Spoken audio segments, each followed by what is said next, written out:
नमस्कार दोस्तों, मेरे यूट्यूब चैनल यूपी ऊट पढ़ाई में आप सभी का स्वागत है।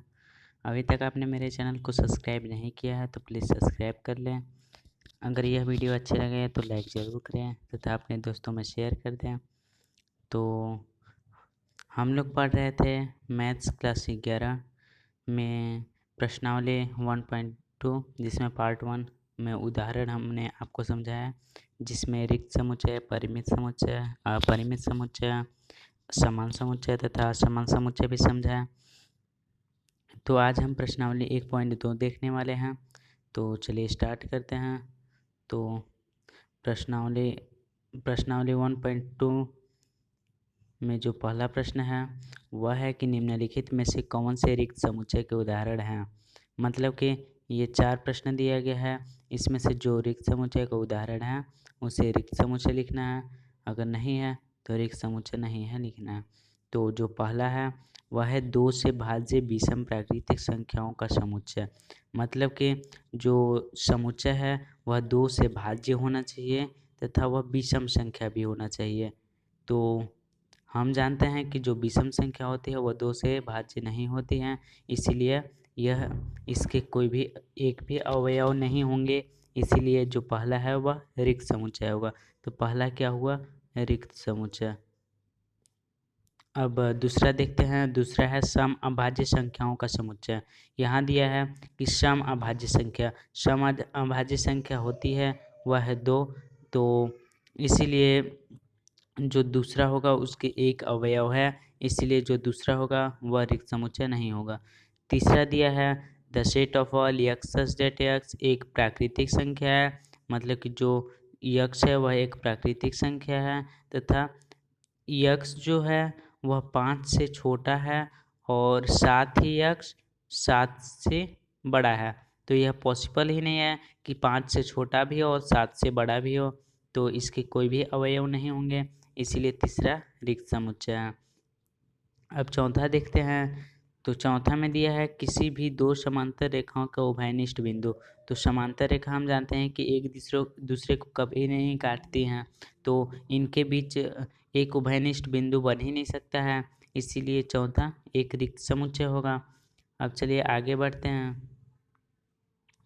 तो जो प्रश्न 2 कह रहा है वह है निम्नलिखित समुच्चय में कौन से परिमित और कौन अपरिमित है।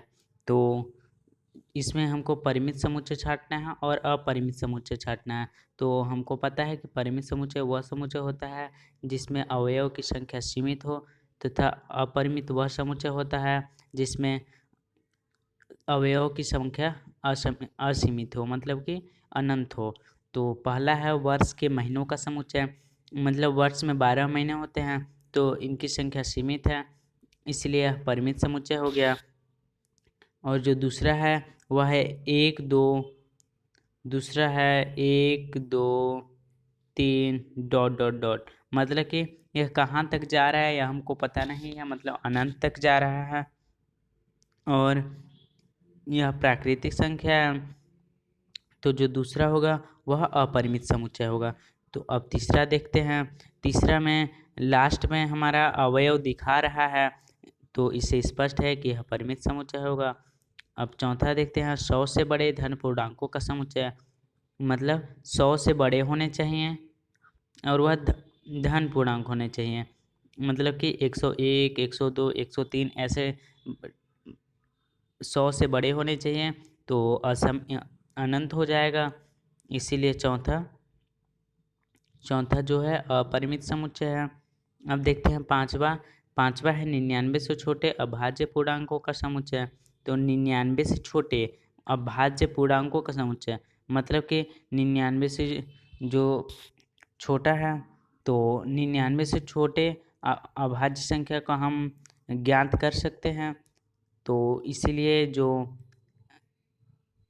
पांचवा हो जाएगा वह हो जाएगा परिमित समुच्चय। तो हमने देखा पहला परिमित हुआ, पहला परिमित,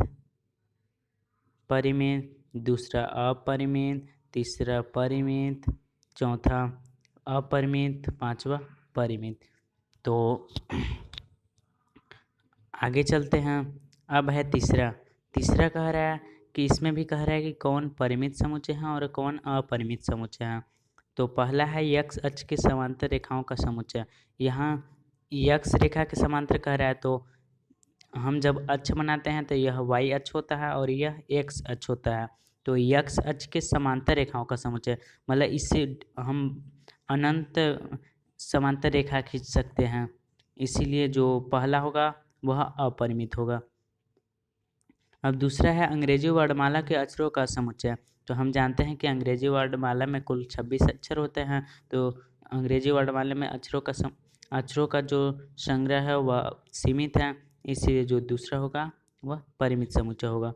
अब तीसरा है उन संख्याओं का समुच्चय है जो 5 के गुणज है, मतलब जो 5 के गुणज है, मतलब वह 5 हो सकता है, 10 हो सकता है, 15, 20, 25, मतलब कि 5 जिसको जिसको काट सकता है वह सभी संख्याओं का समुच्चय है।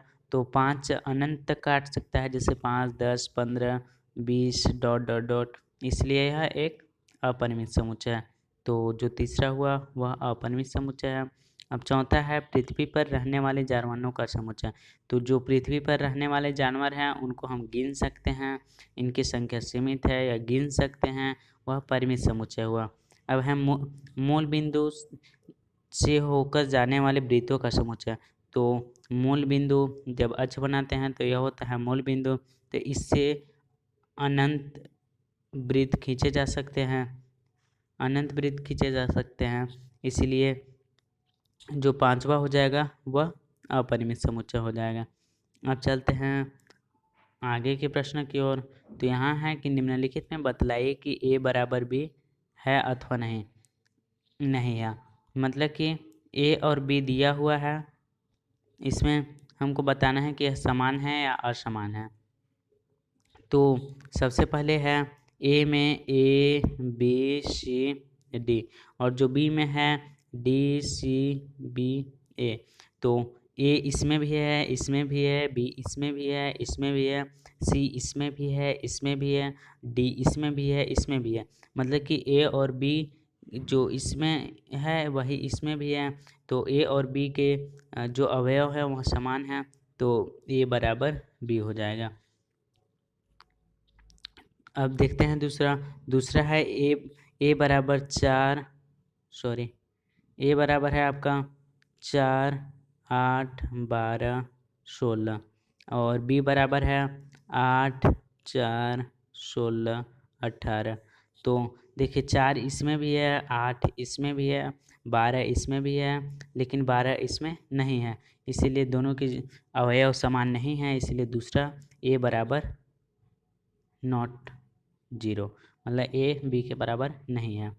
अब है तीसरा है 2, 4, 6, 8, 10 और यहाँ है सम धन पूर्णांक और यक्स, जो यक्स है वह 10 के बराबर है और 10 से छोटा है। तो जो सम धन पूर्णांक है तो सम धन पूर्णांक हो जाएंगे हमारा 2, 4, 6, 8, 10, क्योंकि 10 के बराबर भी है, तो इसमें भी 2, 4, 6, 8, 10 है, इसमें भी 2, 4, 6, 8, 10 है, इसीलिए जो तीसरा a बराबर b हो जाएगा, मतलब a और b समान समुच्चय हैं। अब चौथा देखते हैं। चौथा है संख्या 10 का एक गुणज है, मतलब कि संख्या 10, 20, 30 ऐसे अनंत तक डॉट डॉट डॉट चला जाएगा, लेकिन यहाँ भी अनंत तक डॉट डॉट जा रहा है बी में, लेकिन इसमें 10, 15, 20 हैं, लेकिन जो 15 है वह 10 का गुणज नहीं है, तो इसलिए जो चौथा होगा वह चौथा का जो ए समुच्चय होगा वह बी समुच्चय के बराबर नहीं होगा। तो चौथा जो है A is equal to not B हो जाएगा। तो हमने देखा जो पहला है वह है ए बराबर बी, जो दूसरा है ए बराबर नॉट इक्वल टू बी, और जो तीसरा है वह है ए बराबर बी, और जो चौथा है वह है A is not equal to B. अब पांचवा क्वेश्चन देखते हैं। पांचवा क्वेश्चन में है क्या निम्नलिखित समुच्चय के युग्म समान है, कारण सहित बताइए। मतलब कि दो समुच्चय दिया है, इसमें बताना है कि ये दोनों समुच्चय समान हैं या नहीं। तो ए में है 2, 3 तथा जो बी है वह समीकरण का एक हल है। तो समीकरण एक्स स्क्वायर है प्लस 5x है प्लस 6 बराबर 0 दिया है। जब इसका हम हल करेंगे तो आएगा x बराबर -2 -3 और ए में आया 2 3 और बी में आया -2 -3। तो ये दोनों अवयव समान नहीं हैं, इसलिए ए और बी समान समुच्चय नहीं होगा। अब दूसरा देखते हैं। दूसरा शब्द FOLLOW का एक अक्षर है, मतलब कि जब इसको रोस्टर रूप में लिखते हैं तो है FOLL है तो एक L लिखते हैं, फिर O है वो यहाँ लिख चुके हैं इसलिए O एक बार लिखेंगे, फिर W मतलब FOLW, और जो B है वह WOLF है, WOLF।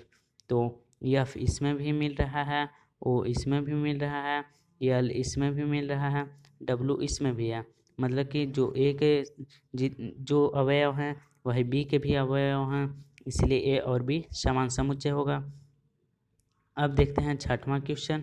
तो छठवां क्वेश्चन कह रहा कि निम्नलिखित नीचे दिए गए समुच्चयों में से समान समुच्चयों का चयन कीजिए। मतलब इसमें ABCDEFG H समुच्चय दिया गया है, इतने समुच्चय दिए गए हैं। तो हमें इसमें कौन कौन समुच्चय समान है यह देखना है।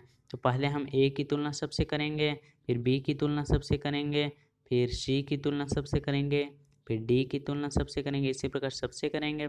तो देखते हैं A में 2 4 8 12, A में 4 अवयव हैं। तो B में देखते हैं, B में है 1 2 3 4, 2 इसमें है 4 इसमें है, लेकिन 8 नहीं है, मतलब कि जो B है वह A के बराबर नहीं होगा। अब A का C से कंपेरिजन करते हैं तो 4 है 8 8 12 12 इसमें भी है, लेकिन 14 इसमें नहीं है, इसलिए जो A is not equal to C हो जाएगा। अब D में पहले ही 3 दिया हुआ है जो कि इसमें नहीं है, मतलब कि A D के बराबर नहीं होगा। अब जो नीचे दिया गया है उसमें केवल एक एक अवयव हैं और A में 4 अवयव हैं, इसलिए जो इन सब के बराबर भी A नहीं होगा। अब B का कंपेरिजन करते हैं। B का कंपेरिजन करने पे देखते हैं कि जो B है वह D के अवयव के समान है, जैसे 3 3 मिल रहा है, 4 4 यहाँ भी है, 2 यहाँ भी है, 2 यहाँ भी है, और जो 1 है यहाँ भी है, यहाँ भी है। तो जो B है वह D के समान होगा। अब देखते हैं जो C है वह किसके समान है। तो C न A के समान है न B के समान है, अब हम पहले देख चुके हैं। अब C इन चारों के समान हो नहीं सकता है, क्योंकि इसमें 4 अवयव हैं, इसमें 2 अवयव हैं। तो जब C का कंपेरिजन D से करते हैं तो देखते हैं कि 4 इसमें है, इसमें भी 4 है, लेकिन 8 इसमें है, 8 इसमें नहीं है, मतलब कि C बराबर नॉट D होगा। तो और D ये सब के बराबर नहीं है। तो अब कंपेरिजन करने पे देखते हैं कि जो E है वह G के बराबर है, तो इसमें A बराबर D हो जाएगा और E बराबर G हो जाएगा। तो आज के लिए बस इतना है। आई होप आपको पसंद आया होगा। अगर पसंद आया होगा तो लाइक ज़रूर करें। Thanks for watching the video. Thank you.